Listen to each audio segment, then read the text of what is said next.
I think WREN is pretty unique because it's very, very focused on the Biodiversity Action Plan outcomes, which is splendid. It's very, very committed to the long term, both that the projects are sustainable but also to keep its funding going. And its decisions are made on the basis of really expert opinion, and that's a pretty potent combination.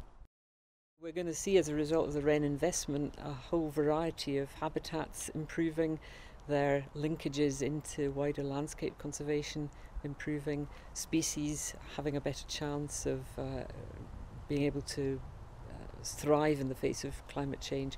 And we'll really see what is the ultimate aim of the WREN scheme, which is to make sure that the Biodiversity Action Plan happens, because it's one of the really great examples of cooperative work in this country between the statutory and voluntary organisations.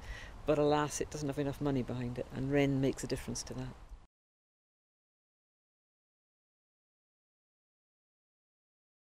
Yes, I think in the early days, if you asked people what biodiversity was, they would say it was some sort of washing powder. But the reality is it's nature. And nature's wonderful, it's enthralling, it's beautiful, it's fundamental to human survival. If our wildlife isn't thriving, it's unlikely that our environment in which we live and depend will be thriving.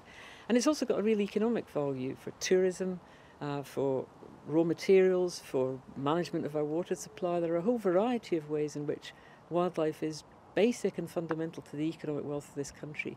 So WREN may look as if it's funding projects that will produce more juniper stands in Cumbria, but the reality is it's funding projects that will make sure that the web of life that we all depend on thrives.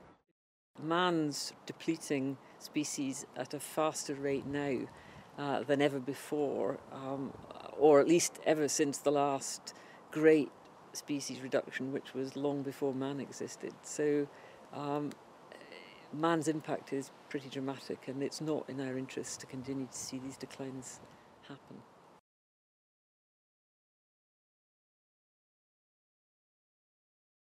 We look at the short list of projects that have been put forward by regional panels to WREN for funding for biodiversity projects, and decide which of those will get funding somewhere between 75,000 to 250,000 each that year, to a total of 2 million. So it's a worthwhile slug of money. The panel I work with is very, very expert, drawn from across the United Kingdom, voluntary sector, the statutory sector, and really know their stuff. So it's a joy to chair it.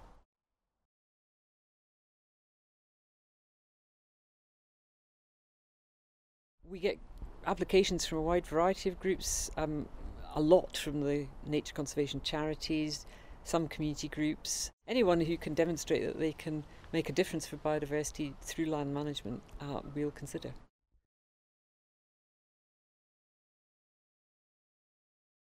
With climate change, biodiversity is going to come under pressure. Small sites are not going to do so well. So we want to see how those sites fit into a wider network of landscape level conservation, so that they really have a long-term effect. Nature's at a bad time, and biodiversity of all the environmental indicators is the ones that's not going as well. And still many of the species of the wider countryside are in decline, particularly the farmed countryside.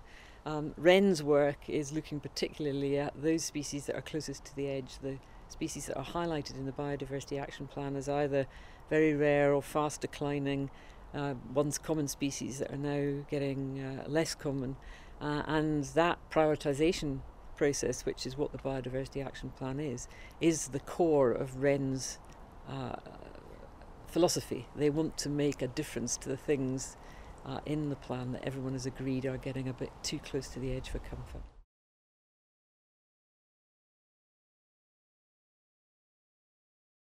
I think the current economic squeeze will make the WREN funding even more important.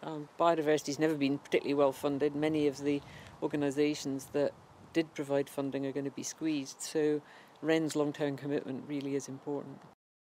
It's a terrible temptation, I think, at times of squeeze, for everyone to think that nature conservation is kind of optional, but it isn't. It's actually the building blocks of life, and we imperil those at our own risk.